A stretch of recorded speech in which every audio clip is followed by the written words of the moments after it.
Hey, what is up, everybody? This is Stevie Breach coming to you here today. This is the third try of the video of who is going to win the WWE's Royal Rumble for 2025, coming to you live from Indianapolis. It's going to be the weekend of February the 1st. Last night on Monday Night Raw was really like our avalanche of main eventers throwing their hat in the ring for the Royal Rumble. I honestly think this year the first name to declare for the WWE's Royal Rumble was Jey Uso, followed by Roman Reigns, CM Punk, Drew McIntyre, and Seth Rollins. I'll tell you the truth. I mean, this year is going to be a weird year. Oh, and I apologize. John Cena declared for the Royal Rumble. I mean, Cena coming back. He's going to be huge on his 1-year countdown to his retirement in the world of WWE. He's still going to make appearances and be an ambassador along the way. But no longer going to be physically wrestling matches from bell to bell. I think that anytime he shows up on a Raw or a SmackDown, an attitude adjustment, something like that's gonna happen. It's gonna take place. I mean, anytime you get Cena in the ring wearing the jorts and the t-shirt, although he did say he was to retire the jorts, but as of right now, I think you got your biggest names, declared for the Rumble. Roman Reigns, for me, really was a surprise. The fact that he's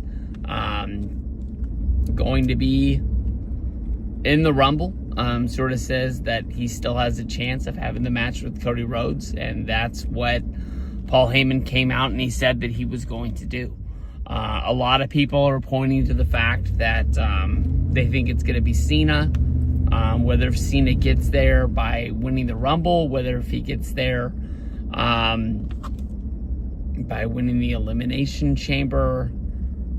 I think that anywhere that Cena wrestles on the WrestleMania card is going to be a main event. I'm not the biggest fan of Cena winning the championship early in his quest. I know that a lot of people think that number 17 is coming our way, but thank you.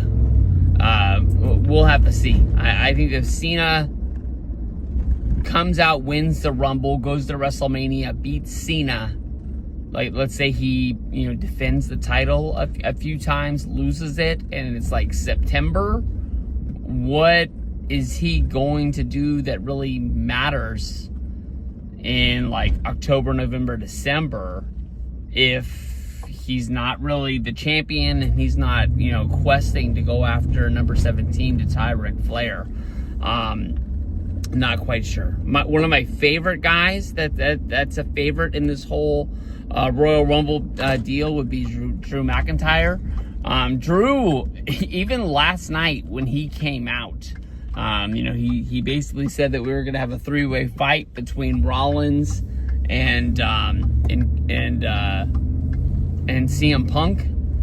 But, then he was like, why would I do that? His whole thing is trying to prove to everybody that he is the good guy in this whole situation. He thinks that Punk did him wrong in order to win the match at Hell in a Cell. He thinks that Rollins, bent over to help Cody last year. He still thinks that Roman Reigns is the number one heel in the company, even though that he is, basically portraying himself as a good guy. He still has guys like Sami Zayn, Jimmy and Jey Uso fighting his fight for him. One of the reasons he's really mad at Cody as well was helping at Bad Blood, and then of course CM Punk helping at War Games at Survivor Series. I don't really see Drew winning it, but the one thing I was thinking of during his promo is, wrestling does repeat itself. when they feel like not that many people remember it. But one of my favorite Royal Rumbles was the one in Houston, where they did the screwy finish where the referee didn't see that Stone Cold Steve Austin had been eliminated.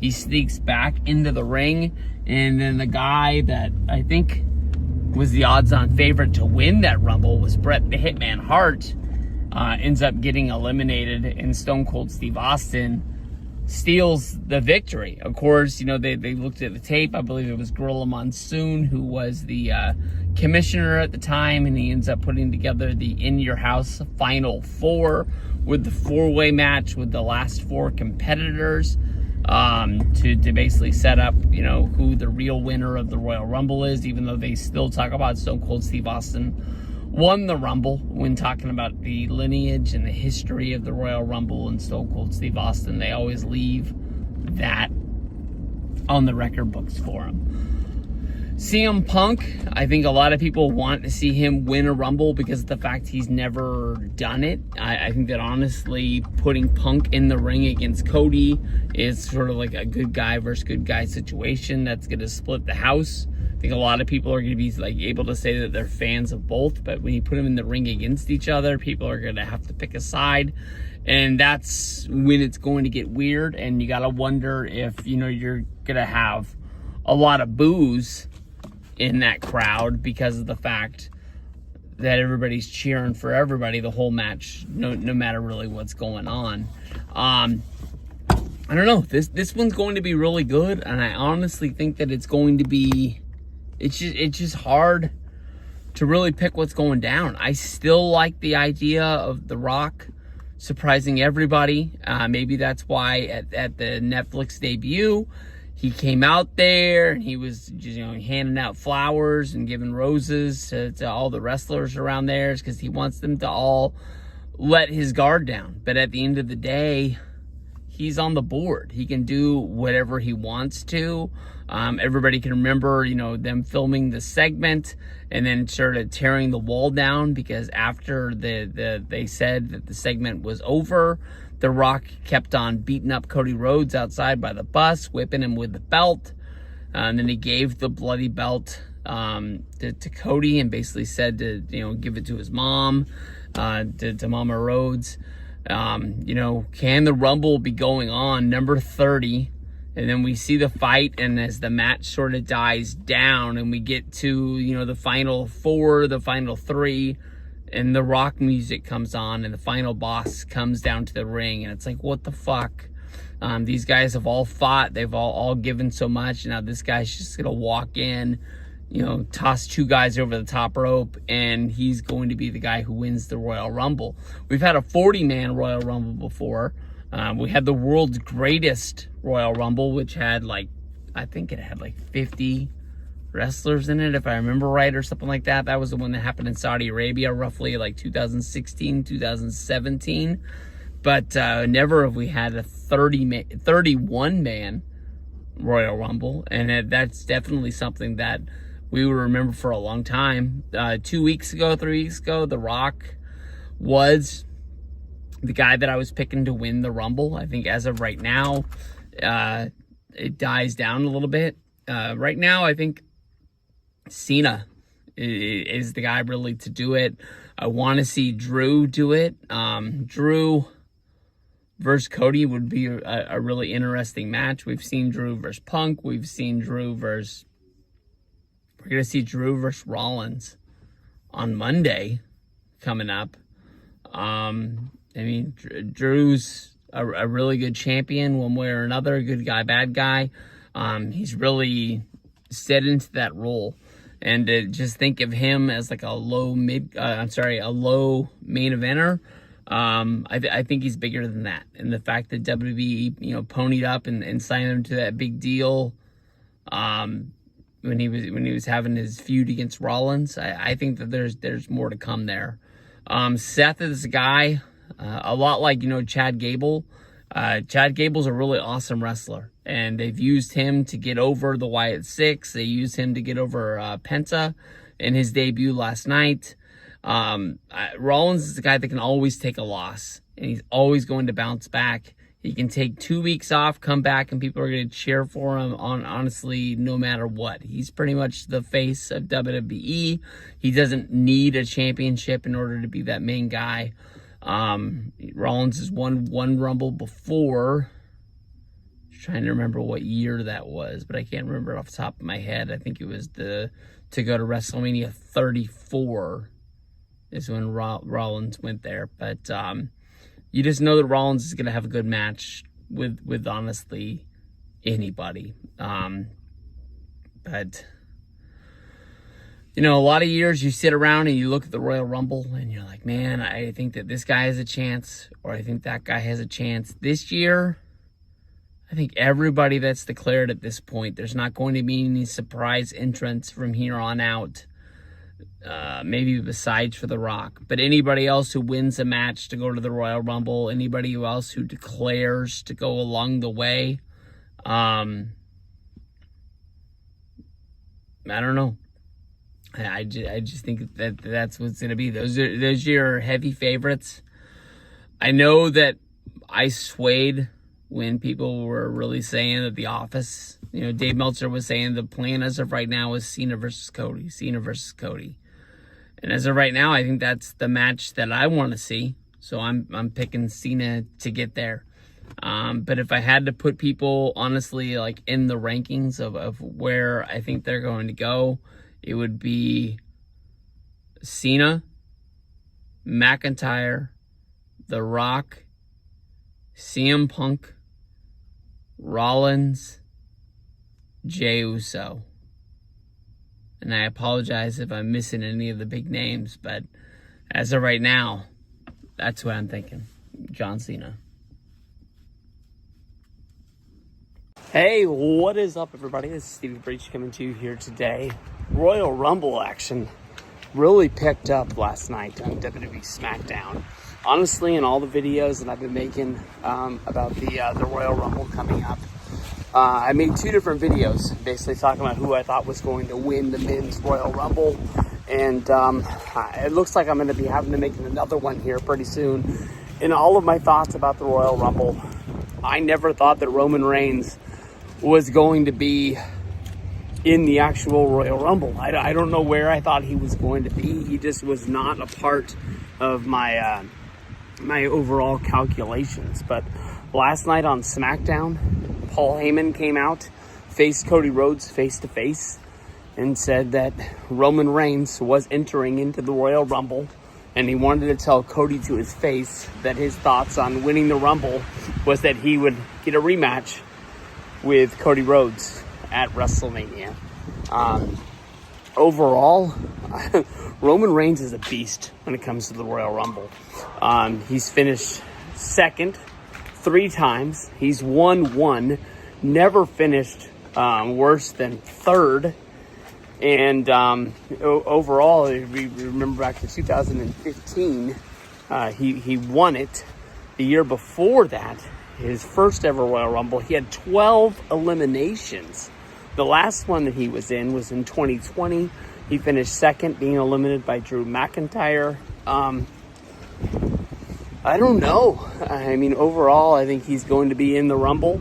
And I think that more than likely, we're going to get the Ultimate Warrior versus Hulk Hogan face-off between him and CM Punk, or whoever his WrestleMania opponent is going to be. But I've moved off of The Rock, thinking that he doesn't have a chance to do it. Moved on to the John Cena rumor, thinking that it does make a whole hell of a lot of sense. But why would they not want to capitalize on Roman versus Cody at WrestleMania? I mean, obviously this match is going to happen again, even though they are overwhelmingly the 2 biggest baby faces that they have on the roster right now. And it would split the fandom right down the middle on who they're going to go for, whether if it's Cody, whether if it's Roman. If they can go through, I mean, that would be one hell of a push for Cody to stay the babyface during that feud. Everyone, has been thinking for years Cody would be awesome as a heel, like we saw him in ROH, like we saw him on the Independents when he was in the Bullet Club. And people would just kind of be like dying. Like, is he going to turn on him? Is he going to turn on him? They'll be doing the same thing for Roman. All the Cody fans be like, man, this is where it is. This is where it is. He's going to show his true colors, because that has, been the storyline. Like for Kevin Owens, for Drew McIntyre, them saying like Roman hasn't changed. He's still the same old guy. He's got his minions fighting his fight for him. He's got Jay. He's got Jimmy. They're going to be with him for life. They can't see that he's just the same old dude anymore. That's of course why Kevin Owens got so mad that Cody came and helped them at Blood, pushed them to the point where they're having this ladder match at the Rumble. The fact that Paul Heyman stood face to face with Cody, if I'm Kevin Owens, I would have interrupted Cody right there, and that's where I would have started the fight, to let Paul Heyman as well as Roman Reigns know that, hey, you win this Rumble, that's gonna be great, but you're not fighting Cody, you're fighting me. I'm winning this ladder match at the Royal Rumble. But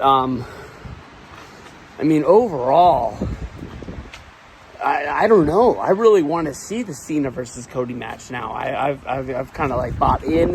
If The Rock doesn't want to do it, if I had to say who like my top guys to win the Rumble this year, I'd put the money on Cena number 1.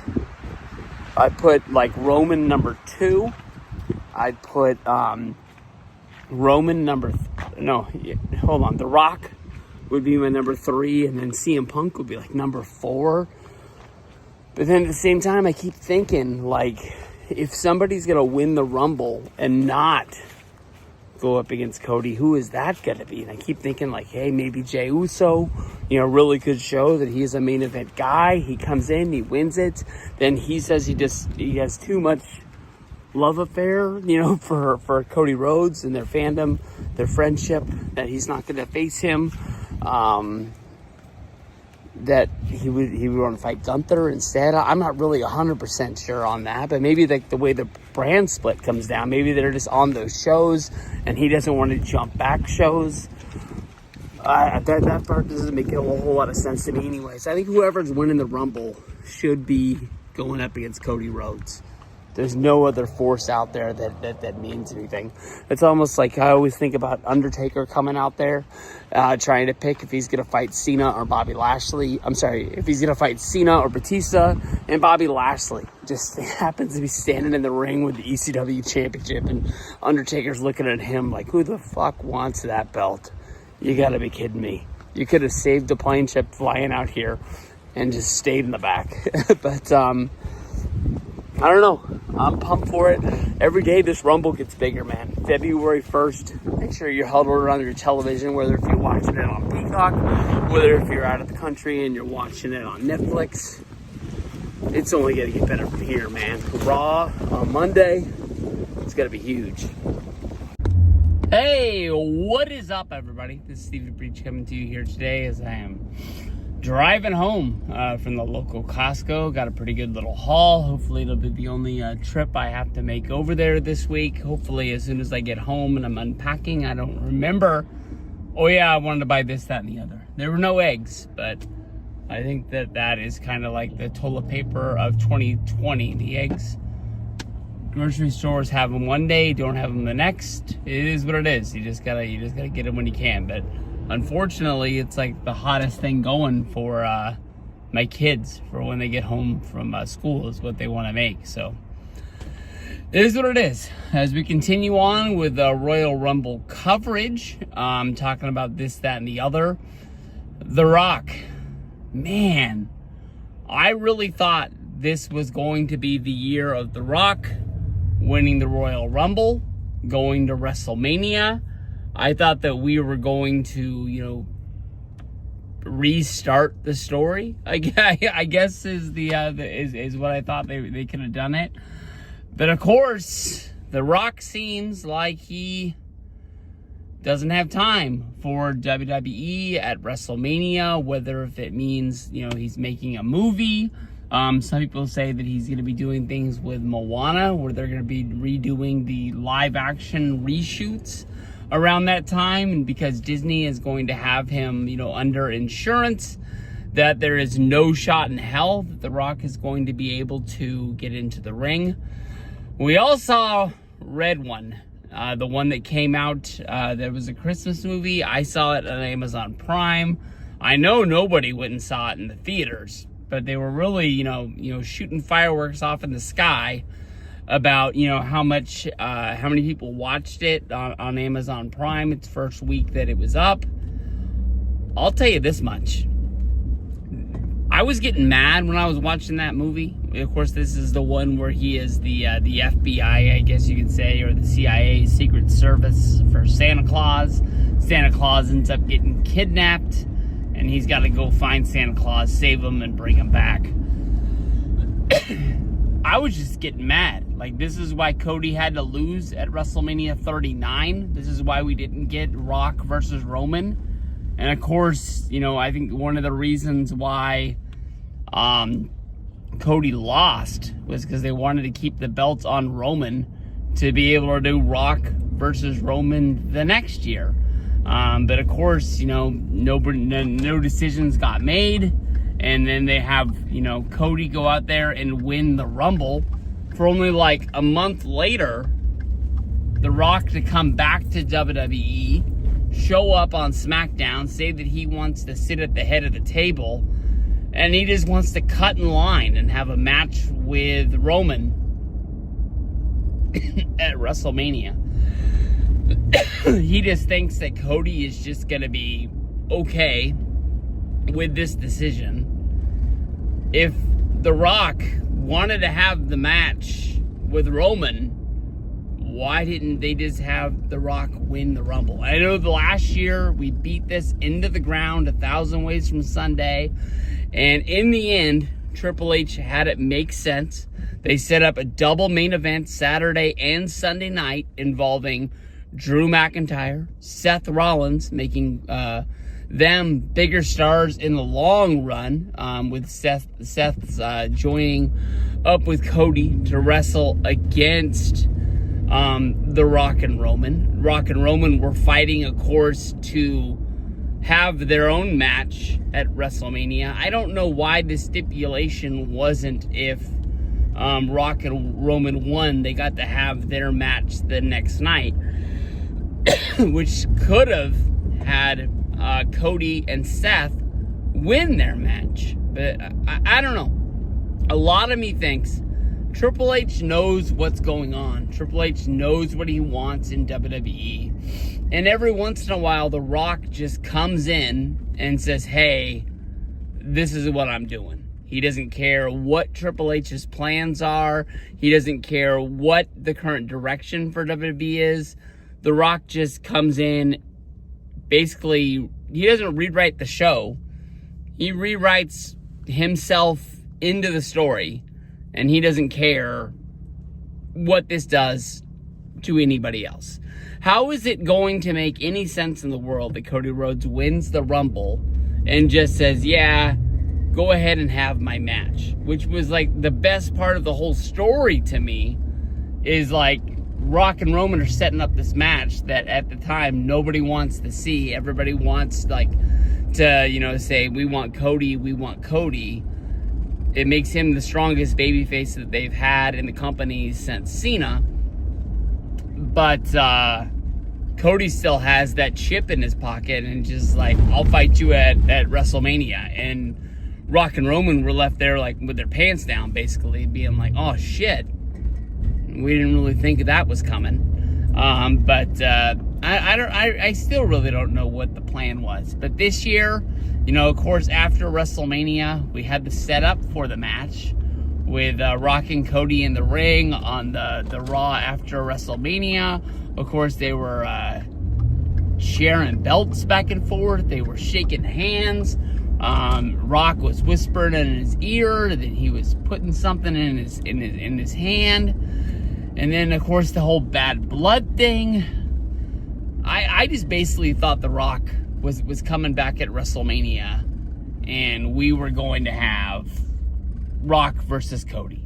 I'm not going to say that was the only reason why I wanted to go to WrestleMania, but I really thought we were getting a match that we were going to remember for a long time that was going to be really meaningful. If they do, you know, Cody versus Cena, Cody versus Drew McIntyre, Cody versus Seth Rollins, Cody versus CM Punk, you know, they do any of the above, it's going to be a WrestleMania main event that, you know, I'm glad that I'm at, and, you know, spent my money to go out of my way to go see.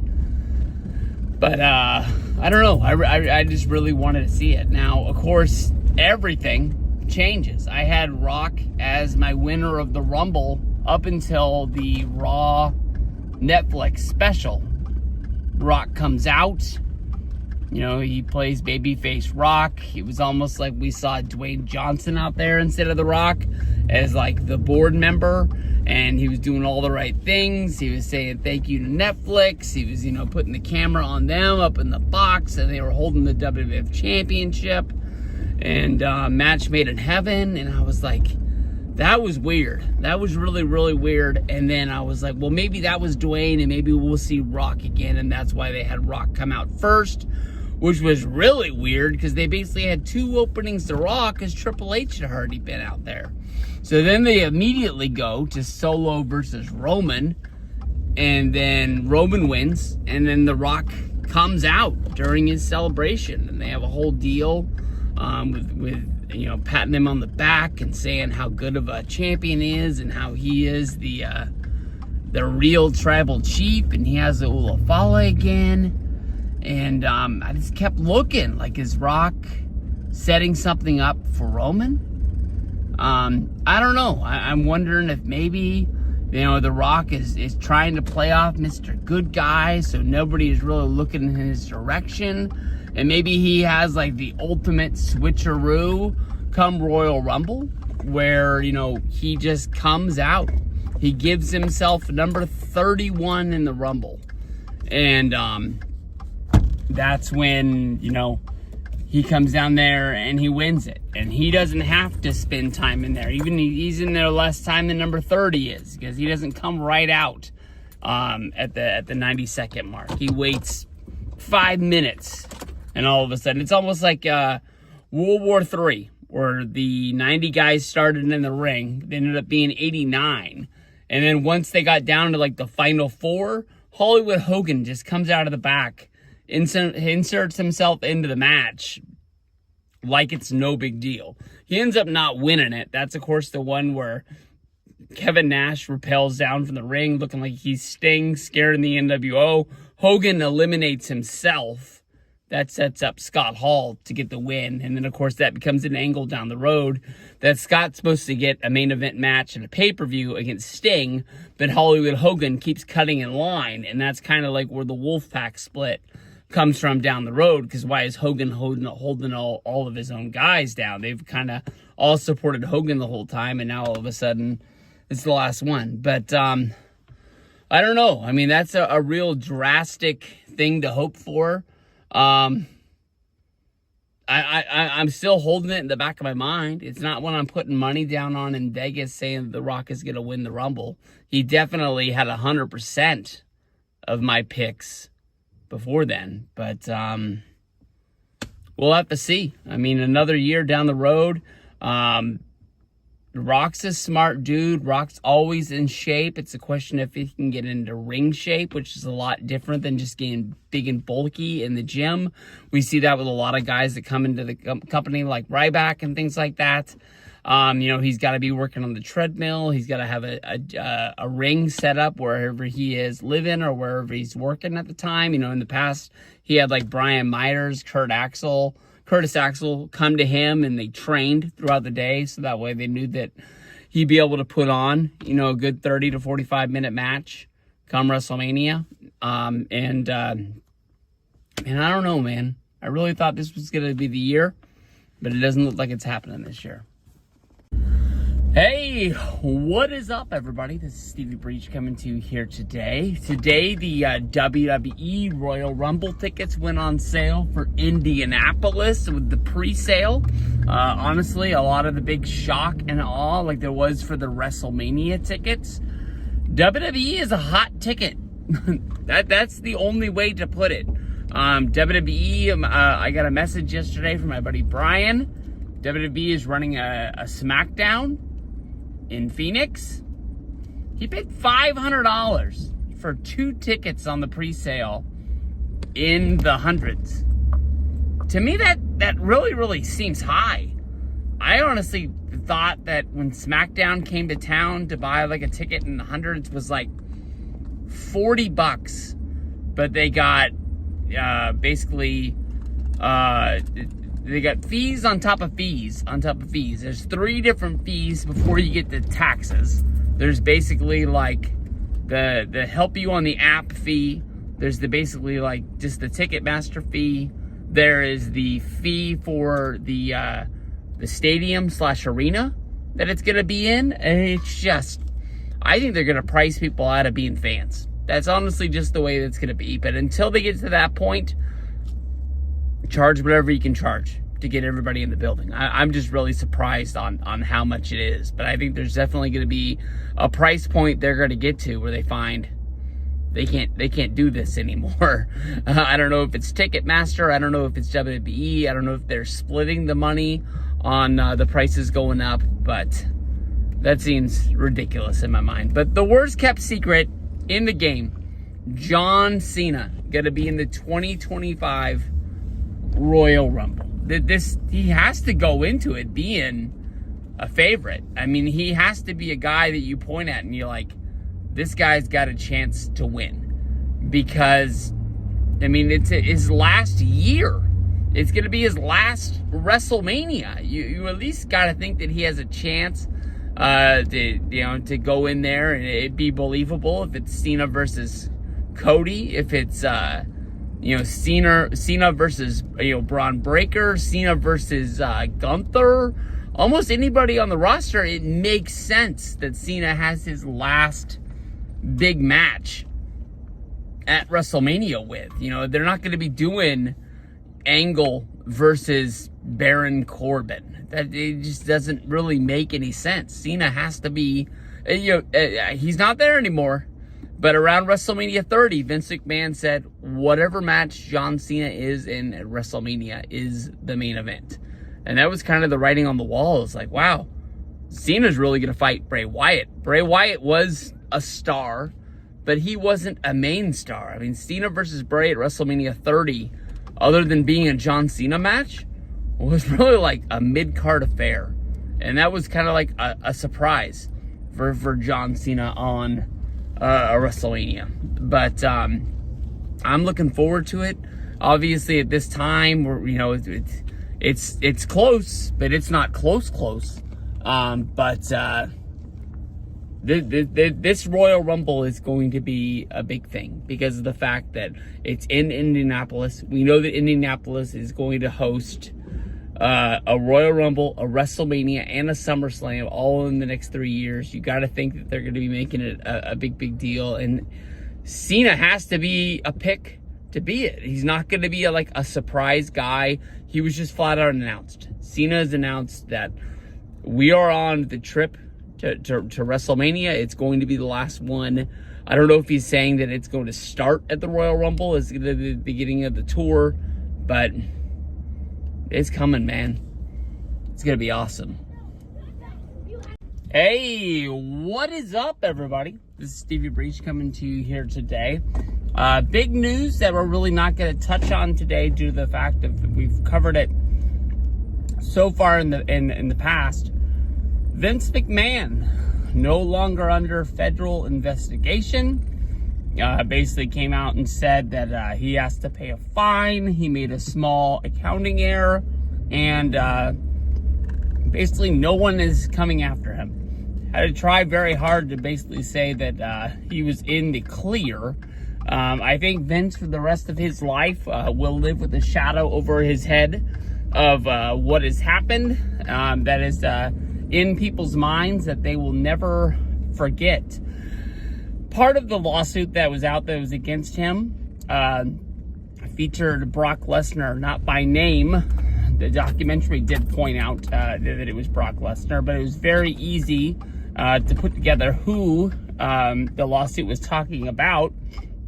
featuring that WWE only had one former UFC champion under contract at that time, that his contract was going to be expiring, and as a part of the contract, that Miss Grant was a part of it, and he was able to use her anytime that he wanted to.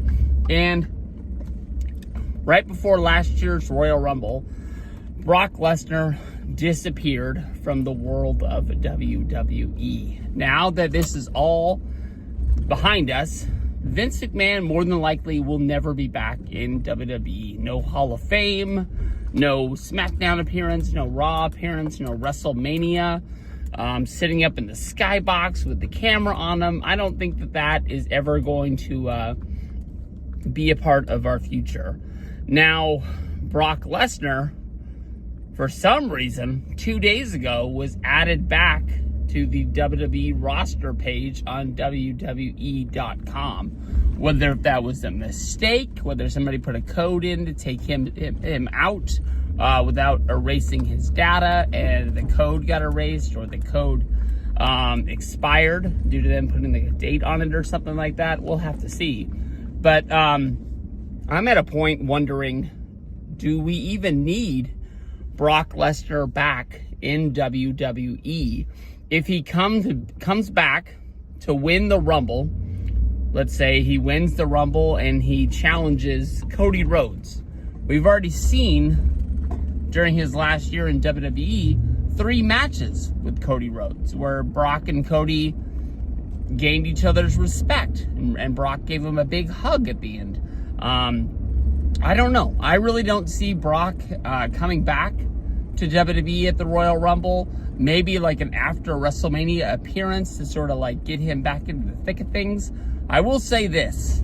The only thing that I think I could see Brock Lesnar doing in WWE that I would sort of care about is the fact that now Cena did get one win over Brock via disqualifications at the Extreme Rules show, where Brock came back and had his first match.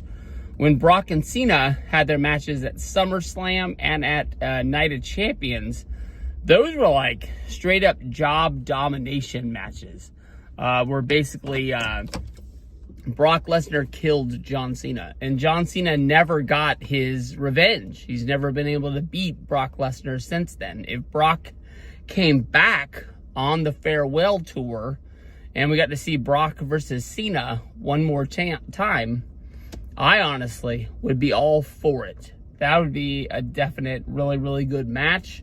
Cena getting the win, overcoming the odds, being able to put a bookmark on the end of his career. Now, I don't think this is a Hogan and Warrior situation where, you know, Cena's saying that he wants a match against Brock because he wants to beat him. I think it's honestly just I think it would just be the writers, Triple H, the bookers, whatever you want to say, just finding a good way to put an obstacle in the way of John Cena finishing his career, that we are going to think, oh shoot, he's not going to be able to do this, and then he does it. Hey, what is up, everybody? This is Stevie Breach coming to you here today as we are rolling over to Costco. Don't need a ton of stuff, but we're going to pick up a little bit of stuff. Hopefully, it's going to be the one trip of the week, although Costco is one of my favorite stores to shop at, honestly. But I'm thinking of, you know, who is random WWE legends or, you know, people from the past that might pop up in WWE's Royal Rumble for 2025. If you go back, you know, to when the Triple H era first started in WWE, you know, the first thing that they did for SummerSlam was the returning legends. They brought a lot of legends to the show. You know, they were introduced backstage. The WWE talent was sort of given like a packet in case they didn't know who all of the names were. They came with the names, their accomplishments, a picture, trying to pave the way for the WWE stars of today to thank the stars of, you know, that built what is WWE today, whether they were, people from the NWA, WCW, or the WWF. No matter what, if it wasn't for a lot of those names, there would be no place for Monday Night Raw or SmackDown or WrestleMania or a SummerSlam. The people that built the road that you're driving on today, you got to send thanks to them. For every pay-per-view, people, that have been brought, given front row seats, thanked, put up on the screen for a minute. The one major change from a lot of those names was Goldberg. Goldberg was seated in Atlanta at Bad Blood, front row. Sort of pointed out as being one of the legends. He was there with his son from the University of Colorado football team. This is also the same son who jumped the rail when Goldberg defeated Brock Lesnar, when Goldberg had his last run as WWE champion. Well, I guess he was the Universal champion. That was after he beat Bray Wyatt, and then held the belt until losing it to Braun Strowman at WrestleMania 36. Since then, Goldberg has been brought back here and there along the way. The last time, I believe, was a Crown Jewel pay-per-view where he wrestled against Roman Reigns. He lost. He showed up on Raw the next night, sort of thanked the WWE Universe for getting behind him. Felt that he needed to go home, regroup, rebuild, retrain, and then come back stronger than ever for one last run where his son and his family could see him, sort of go out the way that he wanted to do it. The only problem is Goldberg never came back. I made a video about it like 2 years later, and I was like, whatever happened to this storyline of Goldberg coming back and getting better? Did he make Vince mad somewhere along the way? Did he say something in an interview that sort of bugged somebody the wrong way? And, now he is sort of thrown out with the bathwater, and it's just sort of like, it is what it is. Goldberg was a big name in the world of wrestling, definitely through the height of the, Monday Night War. Even though Goldberg was on the losing side of WWF versus WCW, he might have been the second, the third biggest name that there was in wrestling. He was the one reason that I think a lot of fans still gave WCW a glimmer of hope that they would, pull these back together before the dark day that, WCW sold out, and, Vince McMahon and the WWF picked it up. At Bad Blood, there definitely was an altercation between Gunther and Goldberg. Whether that was the hype up a match that was coming soon, or whether that was sort of to lead you to something towards like a WrestleMania moment for Goldberg to retire. The thing is about Goldberg's retirement, Goldberg's last match, Goldberg already is a WWE Hall of Famer. And I know although things happen on Raw or SmackDown somewhere along the way to lead to something, I'm not the biggest fan of Hall of Famers wrestling again. I don't think you should go into the Hall of Fame until you are retired. The Shawn Michaels thing, I'm kind of all right with. He went into the Hall of Fame at WrestleMania 27. He didn't wrestle again until roughly 2016, if I remember right. 17 is when they did that the DX Shawn Michaels and Triple H against Kane versus Undertaker deal. That was bad. They really didn't see Triple H getting injured. That's kind of one of the things that doesn't really get talked about enough when they're talking about how bad that match was. But, you think about Edge. He went at WrestleMania 28. No. Yeah. Shit. Yeah, I think he went at WrestleMania 28. And then, he ended up coming back, and he's wrestling now for AEW. That's kind of like a weird thing. But when, guys go into the Hall of Fame, and then they just keep having matches year after year after year, that's kind of weird to me. But Goldberg, to me, I think he is, one kind of a weird egg. That I think that he's going to be at the Royal Rumble. I think that he's going to draw a number. I don't think he has the hugest shot at winning it. But if you really think about it, there's not many people in WWE that are going to pick, I want to go after the World Heavyweight Championship instead of, challenging Cody Rhodes. The bright, biggest star that the company has. Goldberg, I think that honestly, if he did win the Rumble, could choose to go after Gunther, saying he wants just to, relive that moment from Bad Blood. He's not going to let anybody show him up in front of his son. I don't think it's the hugest shot of winning, and I even think that Jey Uso has a chance of taking that World Heavyweight Championship away when they fight at Saturday night's main event. But we'll have to see. But I think Goldberg being at the Royal Rumble definitely has a big shot of being there this year. Hey, what is up, everybody? This is Stevie Breach coming to you here today, driving home after another good day of work. Continuing to cover just about every single Royal Rumble rumor that I hear on my way to the show. And I don't know, honestly, just having a pretty good day. This is a rumor that I've heard for a little while.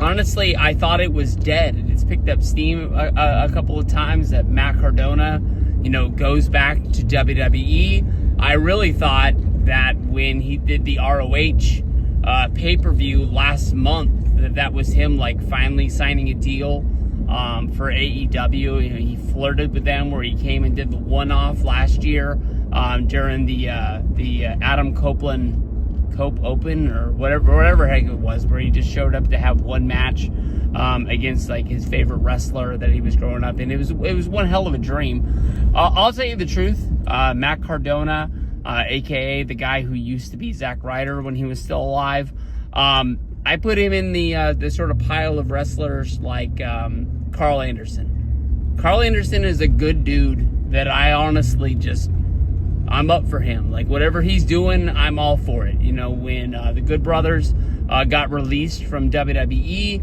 ended up sparking a pretty wild run for him that he's talked about on the newly Talkin' Shop episodes that have came out. It pretty much put him on, I don't want to say it was the reason why, but went on a pretty deep spiral, and now he's 1 year sober and he's better, but I've always liked him posting pictures of him and his family. And if he was gonna go wrestle for Impact, I was down for it. If he was gonna wrestle for AEW, I would have been there. I was all for him going back to WWE. I was kind of surprised by that, and this will all tie into the Matt Cardona shit. But when he got released, they went on the podcast. They pretty much restarted the podcast because they got released, and they just went on YouTube and they just tried to burn WWE down. They were mad. They were upset. They said a lot of bad things about the company, about Triple H, the way they were treated. I still want to hear their story about what the hell happened on those planes over in Saudi Arabia, where basically the WWE guys were kidnapped. I think that was back in 2019. They went back. And since they've been back, now Machine Gun's injured. Him and Luke Gallows, it really seems like they're not really getting used that much. Why did they jump back to go to WWE? Is the money that much better? It doesn't seem like the scheduling is that much better. I know a lot of wrestlers say when they get released from WWE, their first year out on the indies, they're actually making more money because they're a hot name fresh off being off WWE's TV, that everybody wants to bring them in, and then every time that you go back, it kind of goes down and down and down. So maybe that's the reason why you get a guaranteed amount. What's rolling in. But for Matt Cardona, I think he'd really want to be there just to have the same schedule as Chelsea Green. Since TKO has really taken over, we've seen that they've eliminated house shows up until March. So they'd kind of just be working the television schedule, flying there and back. more time around the house. If he's not working an independent schedule, he's not gone when she's there, and they be around for each other. Cardona I've listened to on the Major Wrestling Figure podcast, which has turned into the most expensive free podcast in the world to me. I'm a big fan of the retros as well as the big rubber guys. I will say that I make unboxing videos for Ringside Collectibles. The Ultimate, they get me. I'm starting to figure out that they're starting to remake a lot of guys, and I don't need 3 Ultimates of Bret the Hitman Hart, so hopefully I can free up some room on some of those by freeing them up, by finding which one I think is the best one. But Cardona is a guy that I root for, and I really like the inspirational videos. I know I'm not a wrestler. I'm never going to become a wrestler. I really like the wrestling business. Sometimes it seems like more than I actually like the wrestling shows. At some points during my fandom, listening to things like Meltzer talk about what's going on behind the scenes and kind of dig deep, reading books and other podcasts about stuff like that.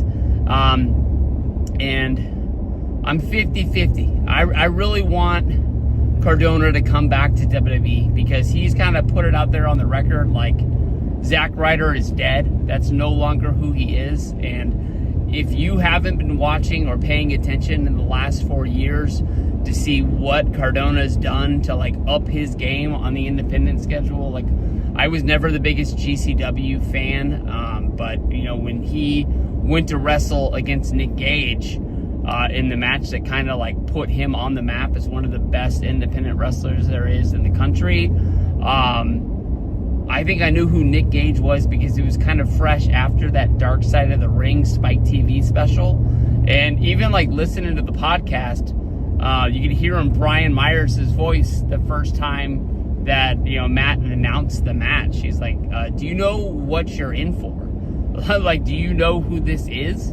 That guy is going to kill you. And not just as a saying, he's going to kill you. And that's basically what happened in that match. I mean, light tube, pizza cutter across the face. I haven't seen that match since it happened, but it's one that I can play in my mind. It was almost too hardcore for me. It kind of was it broke what WWE and WCW set up as hardcore wrestling for me in my mind. It kind of blew that out of the water. Almost too much. But I'm rooting for this. I really wanted to see him come in because it really seems from his videos and from the things he says on his podcast is he wants to sign with WWE. Now, the down part of this video is I don't really know where Matt Cardona fits in the roster.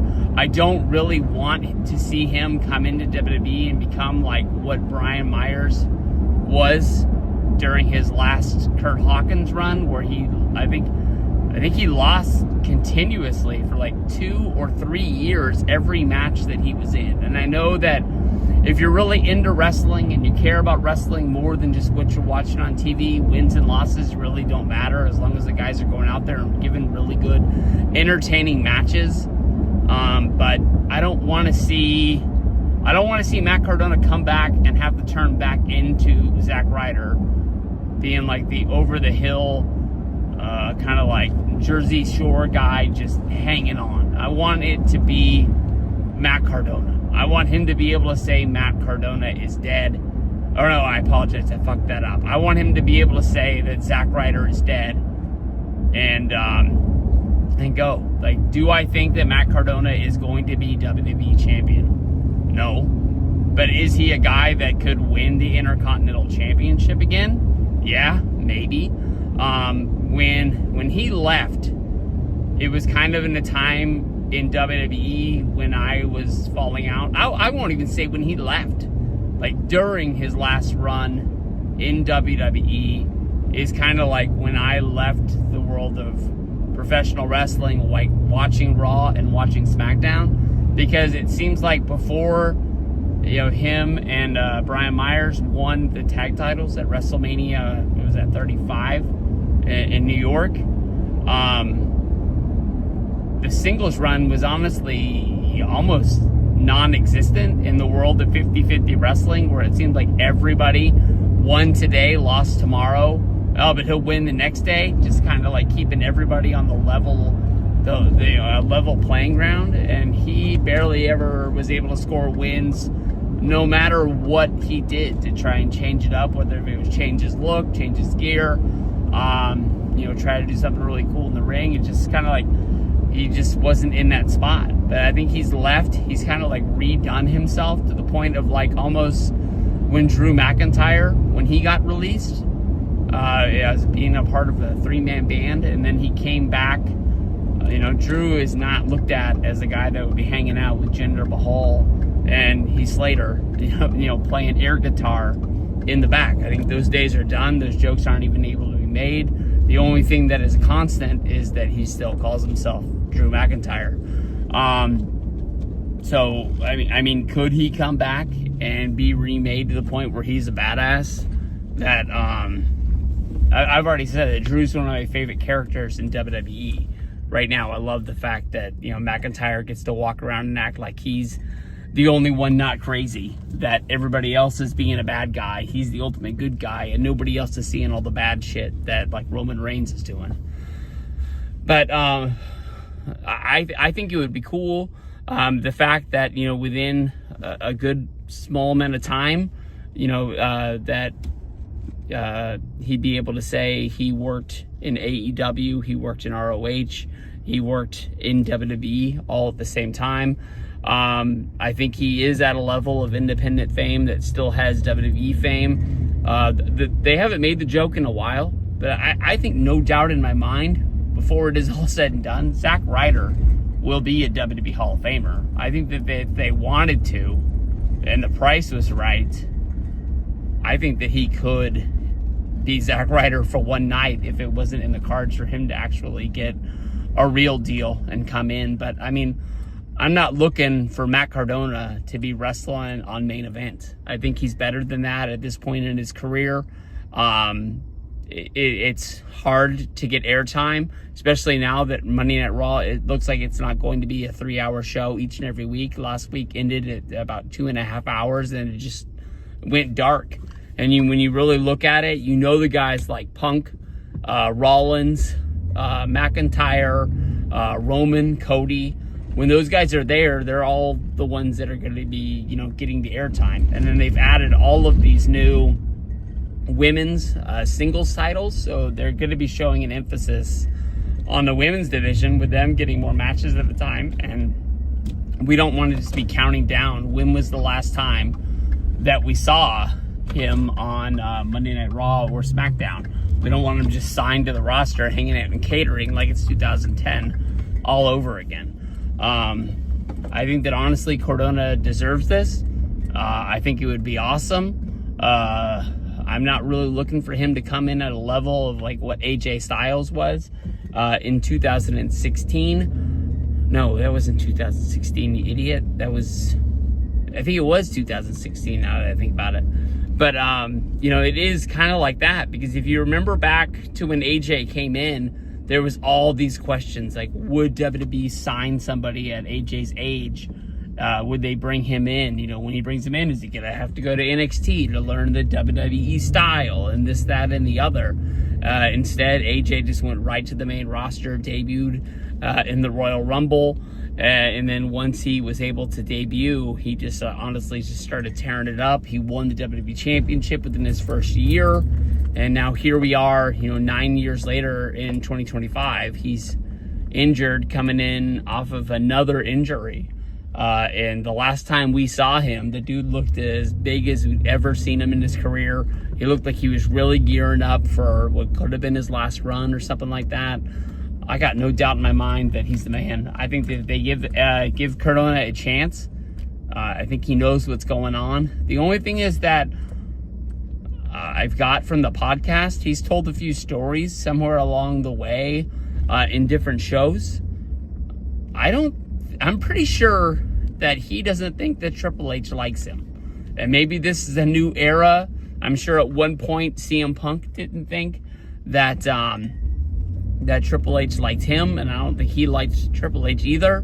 But I think that if he's able to prove that he is honestly there for the right reasons, he's going to do everything that he's asked. I think the Triple H and this new Triple H Netflix, whatever you want to call it, WWE era, you know, I think it's going to be like if we've got something for you and you're the guy that can go out there and deliver what's going on, he's going to give you the ball. If you think about it, like when Triple H first got to this like point of power, he was the guy who was able to go out and do these like, you know, impossible things. Getting Ultimate Warrior to come back to WWE, getting Bruno Sammartino to come back to WWE. All of these things people have thought of like impossible things for them to sit down with Vince McMahon and like shake hands and like do business yet once again. Triple H was able to do it. So I think that he honestly is able to find a spot of like his feelings, business feelings, and just go. So when I'm watching the Rumble, I honestly hope I'm going to get a good feeling in my heart when Cardona's music comes on. I'm hoping it's not going to be the Zack Ryder theme, and we're actually going to see Matt Cardona in WWE. If they give him the ball, I think he'll do whatever they ask him to do, and he'll deliver by far. Hey, what is up, everybody? This is Stevie Breach coming to you here today, jumping in the truck to head on over to the school for a little school pickup day going on. Still covering everybody, you know, in each and every rumor that's coming out about the WWE's Royal Rumble. The latest one basically is Malakai Black. Lots of people thinking that he's going to be leaving AEW. That probably the only stop that there is for him would be heading back to WWE. Kind of like a lot like the video that I made about Matt Cardona. You know, of course, that means he would be hooking back up, being able to travel and be on the same schedule with his wife. My biggest thing about Malakai Black is it seems like every year since he's gone to AEW, like every year this rumor comes out that he's upset, he's not happy. Some people say he's got a really bad back injury. Some people say that he just doesn't like taking losses, and that's really why he doesn't really ever wrestle in these singles matches. And he's always hanging out with the House of Black guys, with Brody King and Buddy Murphy. Him coming back to WWE would be pretty fucking awesome. I think that honestly, it would, you know, sort of complete the circle. He is the kind of guy that really, it still doesn't make a lot of sense to me, but with his character, he still portrays himself as Aleister Black from WWE. Of course, you know, when he comes out, he still has the face paint around his eye, showing off an injury angle that he did in WWE with the Seth Rollins feud and Buddy Murphy. And, you know, he still makes it look like his eye is just taken out by when Buddy Murphy rammed it into the steps. I think that was when they had a match, I want to say roughly like at SummerSlam. And here we are like 4 years later, and he's still acting like his eye is all janked up from a company that he doesn't even work for anymore.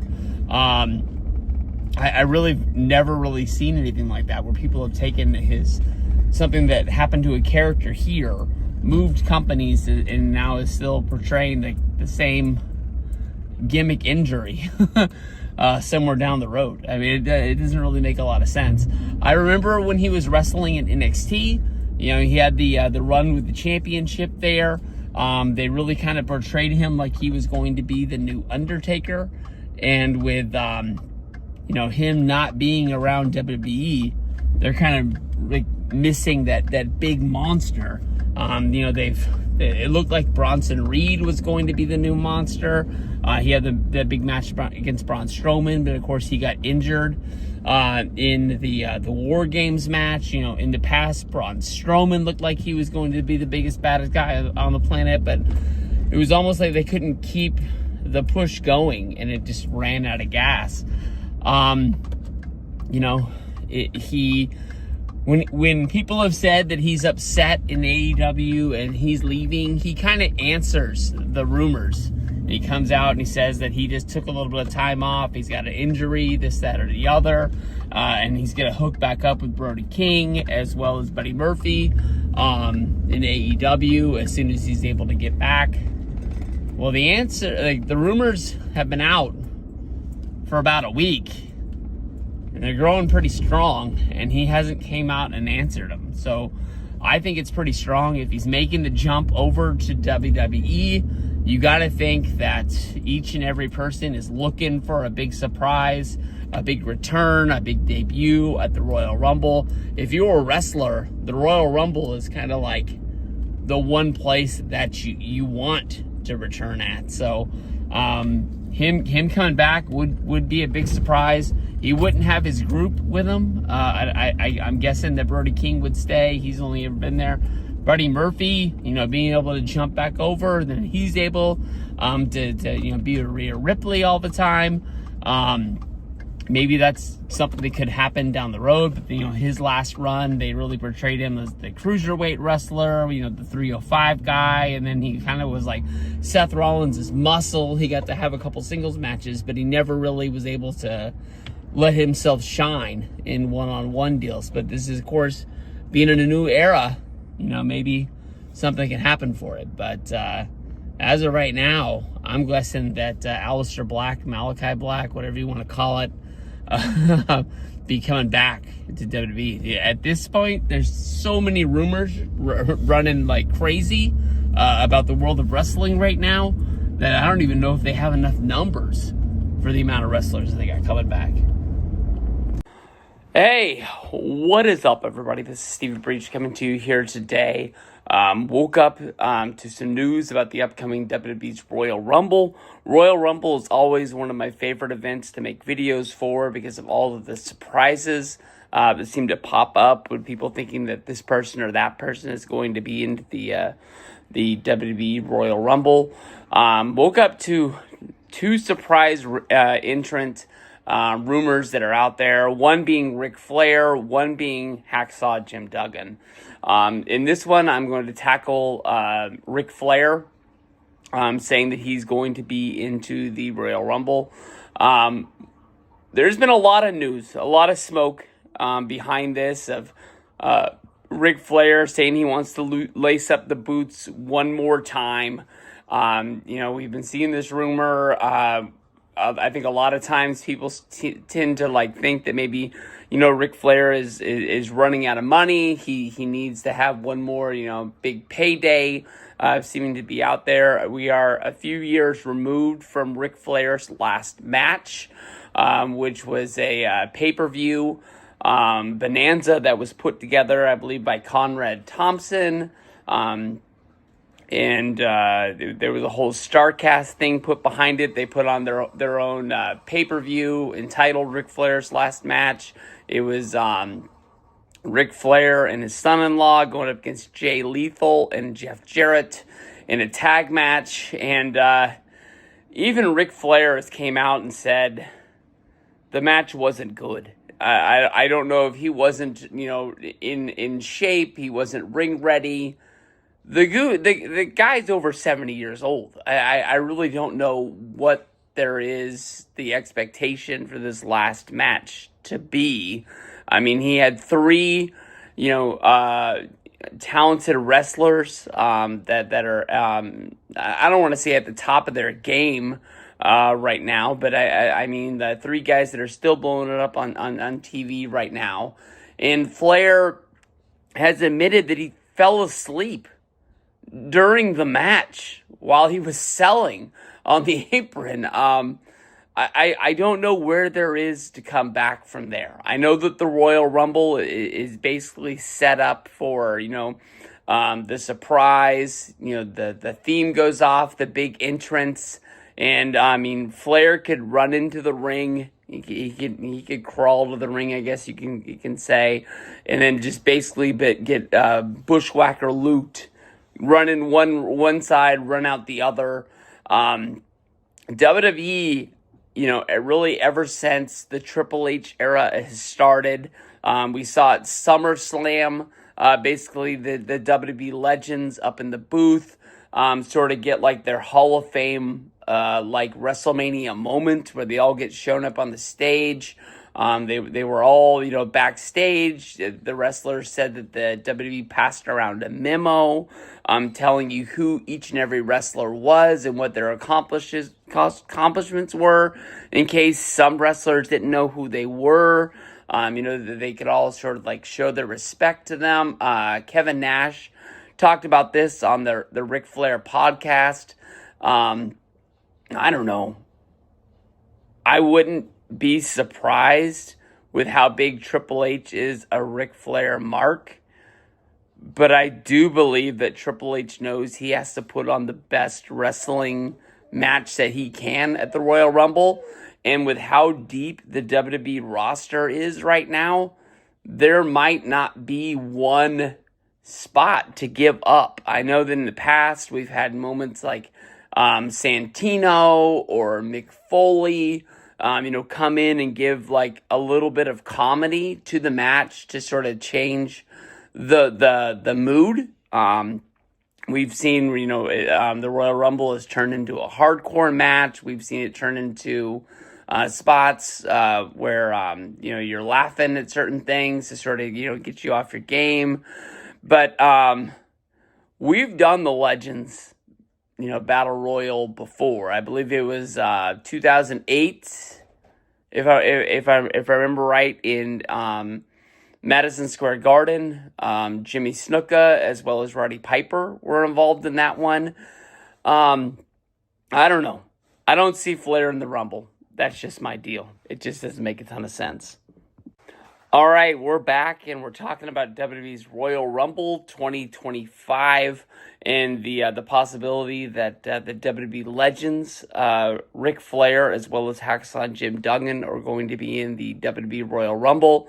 In this one, we're going to be talking about Hacksaw Jim Duggan. Hacksaw Jim Duggan, a great legend. He had a great run in WWE before jumping over to WCW.